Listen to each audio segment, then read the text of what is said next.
Good afternoon. Today I am going to start from Geography chapter Agriculture from page number 34. India is an agriculturally important country. As we know, India is known as an agriculturally country because here most of the percentage of people are engaged in the agriculture. Two-thirds of its population is engaged in agricultural activities. Agriculture is a primary activity which produces most of the food that we consume. Whatever in agriculture we are getting the food, we are consuming it.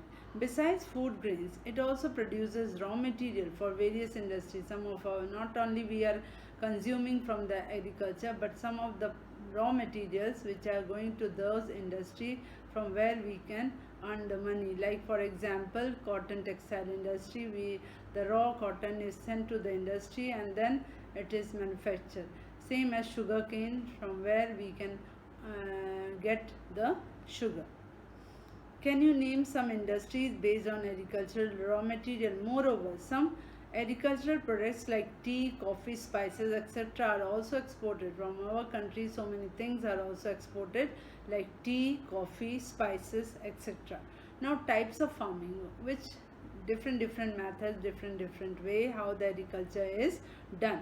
Agriculture is an age-old economic activity in our country. Over these years, cultivation methods have changed significantly depending upon the characteristics of the physical environment, technological know-how, and socio-cultural activities. Now, in our agricultural way, the method which the farmers are doing, they are in different ways, different methods it is done.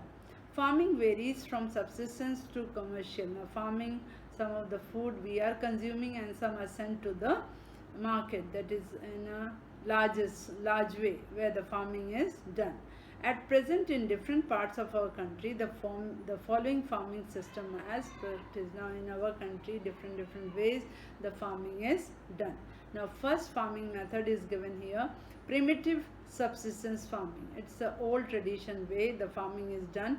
This type of farming is still practiced in a few areas of India. Pockets means area.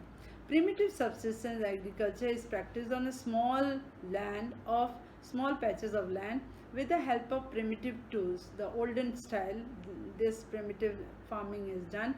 Olden ways, like by using some of the tools like hoe, dhow and digging sticks, and the family community labor. The labor are only from the family, they are doing this work. This type of farming depends upon the monsoon. It is in a traditional way the farming is done and it requires more rainfall, the monsoon. Natural fertility of the soil and suitability of other environmental condition to the crops grown. Now, different ways, different way the soil and the climate, it depends in different crops. It is a slash and burn agriculture. Primitive cultivation is also known as a slash and burn agriculture. Farmers clear a patch of land and produce the cereals and other food crops to sustain their family. Now, farmers, what they do in this farming, they clear they clear the field land and then they burn and then they produce whatever the cereals, and it is only for the family. When the soil fertility decreases, now in this, when the soil decreases, fertility decreases, the farmers shift to other place and clear the fresh patch of land for the cultivation. This type of shifting allows nature to replenish the fertility of the soil. When they move to other places, they left only for the fertility to produce again and again the fertility. Through natural processes, land productivity in this type of agriculture is low as the farmer does not use fertilizer. Now, here the production is very low. In this primitive farming, the production is very low. Here the farmers are using the olden ways, the fertilizer. Then it is compared with the modern types of inputs. It is known by different names in different parts of the country. This primitive agriculture is known by different ways, different names in our country. It is jhuming. It is also known as jhuming here. The jhuming is northeastern states like Assam, Meghalaya, all the northeastern states, they are doing the jhuming cultivation here. Pamlo in Manipur, Deepa in Bastar district, Chhattisgarh, and Andaman and Nicobar. So these are the places where the jhuming cultivation is done. Now what are the different names of jhuming? It's given here. Jhuming, the slash and burn agriculture is known. The page number 34. Just open the page number 34. It is all written about the primitive agriculture and the jhuming agriculture. Now jhuming in the northeastern states, they are following the jhuming cultivation. It is jhuming in northeastern states like Assam, Meghalaya, Mizoram and Nagaland, Pamlo in Manipur, Deepa in Bastar, districts of Chhattisgarh and in Andaman and Nicobar. So these are the states where the jhuming cultivation, the slash and burn type of cultivation is done. Jhuming. Now again it is given different names in different countries what they are known as. The slash and burn agriculture is also known as milpa in Mexico, Central America, conuco in Venezuela, roca in Brazil, Masole in Central Africa, ladang in Indonesia, and ray in Vietnam. So different names are known for jhuming cultivation, slash and burn cultivation in different ways. In India, this primitive form of cultivation is also called beaver or dahiya. In Madhya Pradesh, Podu or Penda. In Andhra Pradesh, Pama Dabi or Koman or Brenga in Orissa, Kumari in Western Ghats, Valre or Walter in southeastern Rajasthan, Khil in Himalayan belt, Kurwa in Jharkhand, and Jhuming in the northeastern region. Now one story is given here. Rinja lived with her family in a small village at the outskirts of Dipu in Assam. It's a place where she used to live with a small village with her family. Now she enjoys watching her family members clearing, slash and burn a patch of land for cultivation. Now she was watching her family was doing a slash and burn type of cultivation. They are burning and then they are doing the cultivation. She often helps them in irrigating the fields with water running through a bamboo canal. Now that land was irrigated by a bamboo canal from where the nearby spring. She loves the surroundings and wants to stay here as long as she can. But this little girl has no idea about the declining fertility of the soil. She was watching, but she don't know how the soil is reducing its fertility, and her family searches for fresh and patch of the land in the next season. So the family was depending on the land where once it is done, but she don't know how the fertility is reducing, so her family shifted to other places in search of fresh and patch of land in the next season. Can you name the type of farming Rinja families is engaged in? So they are doing in this way the slash and burning cultivation. Then intensive subsistence farming. This type of, here you have read about the primitive. Now next is intensive subsistence farming. This type of farming is practiced in areas of high population pressure or land. It's a labor intensive farming where high doses of biochemical inputs and irrigation are used for obtaining higher production. Now intensive subsistence agriculture, it is practiced in an area where there is a pressure of population. It is labor intensive farming where high doses of biochemical inputs and the irrigation are used to get more and more production. Though the right of inheritance leading to the division of a land among successive generation has rendered land holding size uneconomical, the farmers continue to take maximum output from the limited land in the absence of alternative source of livelihood.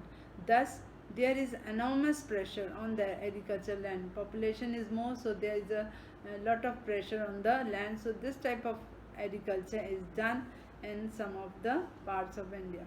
Commercial farming. Now after primitive and intensive, it is known as commercial farming. Commercial, mostly they are done for the market.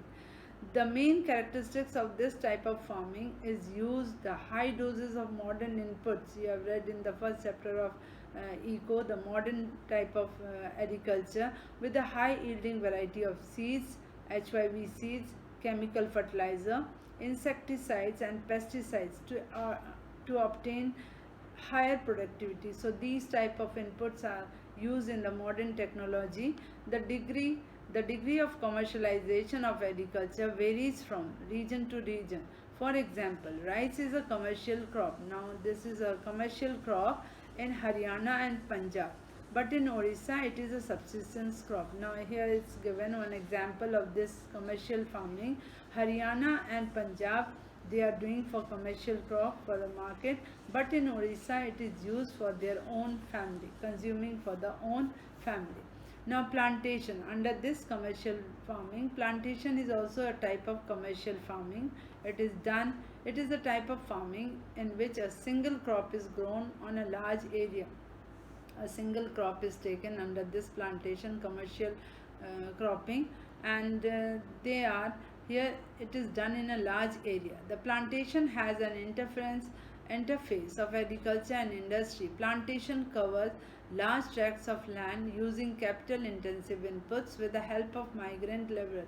Laborers are coming from different places, and it is done in a large, highly mechanized way in a large area. All the produce is used as raw material in respect to industries. Whatever they are growing, they are all done for the industries. In India, like some of the plantation crops are grown, tea, coffee, rubber, sugarcane, banana, etc. are important plantation crops. Tea in Assam, North Bengal coffee in Karnataka, and some of the important plantation crops grown in these states. A single crop is taken, but it is done in a highly mechanized way with various inputs in a modern techniques. Since the production is mainly for the market, so this commercial and plantation farming is done for the market, as well as developed network of transport and communication connecting those plantation crops. Some of the transport is connecting communication, other communication is connecting to the plantation area. Processing industries and markets play an important role. Now in this commercial cropping and the plantation, the most of the thing is attached, that is the industry and the markets.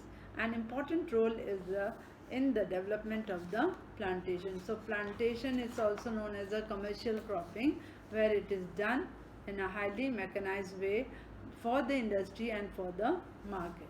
Now cropping pattern, it comes after this primitive, then intensive, and now commercial. After this cropping pattern, different ways the crops are grown. You have studied the physical diversities and the plurality of the cultures in India. These are also reflected in agricultural practices and cropping patterns in the country. Various types of food and fiber crops, vegetables and fruits, spices and condiments, etc. constitute some of the important crops grown in our country. Some of the important crops are grown in our country. Important crops grown in our country. India has 3 cropping seasons. We know our crops are grown in our country, but in the 3 seasons it is grown. First is Rabi, then Kharif and the Zaid. Now here the explanation is given. Rabi crops mainly grown in a winter season from October to December and harvested in summer from April to June. Some of the important, now here it's given, some of the important Rabi crops are like wheat, barley, peas, gram and mustard too. Now these crops are grown in a large parts of India. States from the north and northwestern parts such as Punjab, Haryana, this is grown mostly in the north and northwestern parts.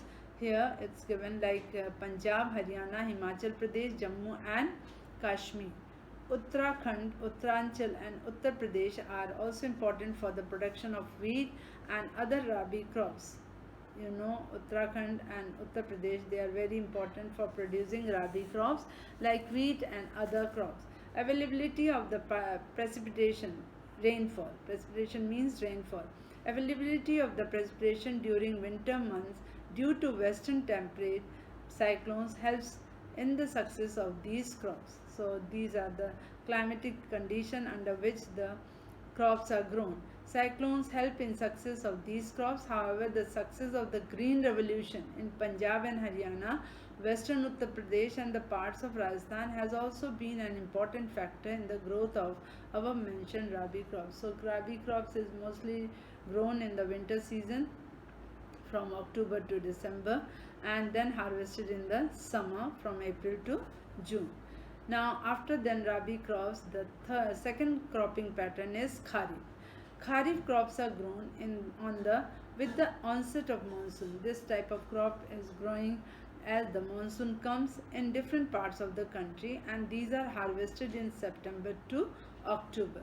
Important crops grown during this season are paddy, paddy means rice, maize, jowar, bajra, tur, that is arahar, moong, urad, cotton jute, groundnut and soybean. Some of the most important rice growing regions are Assam, West Bengal, coastal regions of Odisha, Andhra Pradesh and Tamil Nadu and Kerala and Maharashtra, particularly along with the Uttar Pradesh and Bihar. So Kharif crops are mainly grown as the monsoon starts, the rainfall starts with some of the parts like Assam, West Bengal and some Tamil Nadu, Kerala, Andhra Pradesh and Odisha. Now next is given here. Recently paddy has also become an important crop of Punjab and Haryana. Not only wheat but they have taken the rice, paddy also in these two states. In states like Assam and West Bengal and Odisha, 3 crops of paddy are grown in a year. Assam, West Bengal and Odisha, they are growing the paddy in 3 ways. In 3 ways, these are As, Aman and Boro. As, Aman and Boro, these are the 3 types of rice paddy are grown. In between Rabi and Kharif, there is a third season called Zaid. When the crops are grown between the Rabi and the Kharif, it's a very short season during the summer months, that is known as Zaid season. Some of the crops produced during Zaid are watermelon. Now for very short time between the Rabi and Kharif, these crops are grown, like here it's given watermelon, muskmelon, cucumber, vegetables and fodder crops. Sugarcane takes almost a year to grow. It takes full year to grow sugarcane. Now next day I will start here the major crops.